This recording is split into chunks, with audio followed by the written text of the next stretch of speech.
நம்ம அவசரமான காலை வேளையில ரொம்பவே ஈஸியா பசங்களுக்கு லஞ்ச் பாக்ஸ் செய்யறது தாங்க பார்க்க போறோம். அதுவுமே ரொம்ப ஹெல்த்தி, சிம்பிளான ரெசிபி தாங்க இந்த வீடியோல நான் காமிச்சிருக்கேன். கண்டிப்பா உங்க எல்லாருக்கும் பிடிக்கும்னு நினைக்கிறேன்.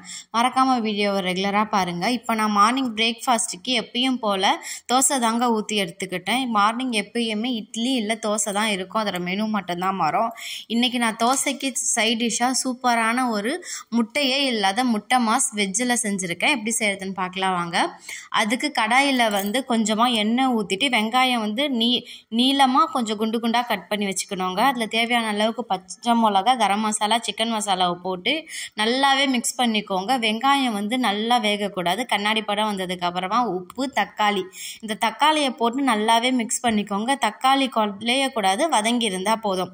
அதுக்கப்புறமா முட்டைக்கு பதிலாக கட் பண்ணி வச்சுருக்கிற மஷ்ரூம் சேர்த்துக்கலாம். சிதம்பரம் ஸ்பெஷல் முட்டை மாஸ் ரொம்பவே இது டேஸ்ட்டாக இருக்கும். தோசைக்கு அட்டகாசமாக இருக்கும். இன்றைக்கி நான் வெஜ்ஜில் செஞ்சுருக்கேன். நீங்கள் வேணால் முட்டையை போட்டு கூட ட்ரை பண்ணி பாருங்கள், ரொம்பவே நல்லாயிருக்கும்.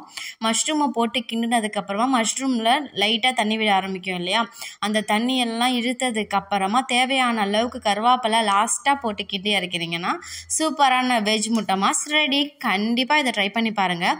இது நம்ம தோசை கூட வச்சு சாப்பிடும்போது அவ்வளோ அட்டகாசமாக இருக்கும். டேஸ்ட்டும் அருமையாக இருக்கும். கிட்ஸ் ரொம்பவே விரும்பி சாப்பிடுவாங்க. இதை கூட நம்ம லஞ்ச் பாக்ஸுக்கு சைட் டிஷ்ஷாக கொடுத்து அனுப்பலாம். அவ்வளோ நல்லா இருக்கும். நீங்கள் ரெகுலராக நான்ஸ்டிக் எல்லாமே யூஸ் பண்ணுறதை நிறுத்திட்டு முடிஞ்ச அளவுக்கு இரும்பு கடாய்க்கு மாறினீங்கன்னா ரொம்பவே ஹெல்த்தியாக இருக்கும். நேச்சுரலாகவே உங்களுக்கு ஹீமோக்ளோபின் லெவலை இன்க்ரீஸ் பண்ண ரொம்பவே யூஸாக இருக்குங்க. இரும்பு சட்டி யூஸ் பண்ணுறவங்களுக்கு ஒரு குட்டி டிப்ஸ் ஒன்று சொல்கிறேன். வாஷ் பண்ணதுக்கப்புறமா எண்ணெய் தடவி வச்சிங்கன்னா இதே மாதிரியே பலன்னு துருப்பிடிக்காமல் இருக்கும். இப்போ நான் எக்கு போட்டு ஒரு வெஜ் ஃப்ரைட் ரைஸ் தாங்க பண்ண போகிறேன். அதுக்கு முட்டையை நல்லா ஸ்க்ராம்பிள்டு பண்ணி உப்பு, அது கூட காரத்துக்கு தகுந்த மாதிரி மிளகாத்தூள், நான் தனி மிளகாத்தூள் போட்டுக்கிறேன்றதுனால பசங்களுக்கு கம்மியாக காரம் சேர்த்து நல்லாவே மிக்ஸ் பண்ணி இந்த ஸ்க்ராம்பிள்டு பண்ண எக்கை தனியாக எடுத்து வச்சுக்கலாம். அப்போ தான் முட்டை கவுச்சி வாசம் அடிக்காமல் இருக்கும்.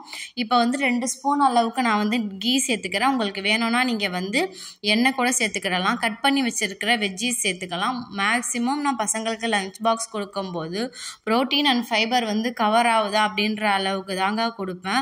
மேக்ஸிமம் வெஜிடபிள்ஸ் அதிகமாக கொடுக்கறதுக்கு பாருங்கள். இப்போ நல்லா ஒரு 5 நிமிஷம் சாட்டை ஆனதுக்கப்புறமா வீட்டு அரிசி தான் நம்ம நார்மலாக சமைப்போம் இல்லையா, அந்த அரிசியில் தான் ஃப்ரைட் ரைஸ் செஞ்சேன். இது கூட கொஞ்சம் போல் ஸ்க்ராம்பிள்டு பண்ணி வச்சுருக்கேன். 2 முட்டை சேர்த்து வச்சுருக்கேன். எல்லாத்தையுமே நல்லா மிக்ஸ் பண்ணிக்கலாம். நல்லா மிக்ஸ் பண்ணி இந்த அளவுக்கு ஆனதுக்கப்புறமா நீங்கள் லஞ்ச் பாக்ஸுக்கு வச்சு பேக் பண்ணிங்கன்னா இது ரொம்பவே நல்லா இருக்கும்.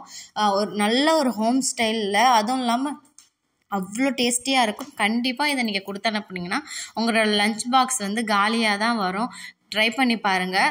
இதே மாதிரி வீடியோ ஆல்ரெடி என்னோடய சேனலில் நான் அப்லோட் பண்ணியிருக்கேன். அதையும் வேணும்னா செக் பண்ணி பாருங்கள். ஈஸி பீஸி ரெசிபியும் என்னோடய சேனலில் இருக்குது, அதையும் பாருங்கள். இந்த வீடியோ யூஸ்ஃபுல்லாக இருக்கும் அப்படின்னு நினச்சிங்கன்னா மறக்காமல் உங்கள் ஃப்ரெண்ட்ஸ் அண்ட் ஃபேமிலிக்கு ஷேர் பண்ணிவிடுங்க. ஸ்நாக்ஸுக்கு வாஃபிள் தாங்க சிம்பிளாக செஞ்சு கொடுத்து அனுப்புனேன். கண்டிப்பாக உங்களுக்கு இந்த வீடியோ பிடிச்சிருக்கோன்னு நினைக்கிறேன். ரெகுலராக பார்க்க மறக்காமல் சேனலை சப்ஸ்கிரைப் பண்ணிவிட்டு உங்களோட அன்பை லைக்கில் காமிங்க. தேங்க்ஸ் ஃபார் வாட்சிங்.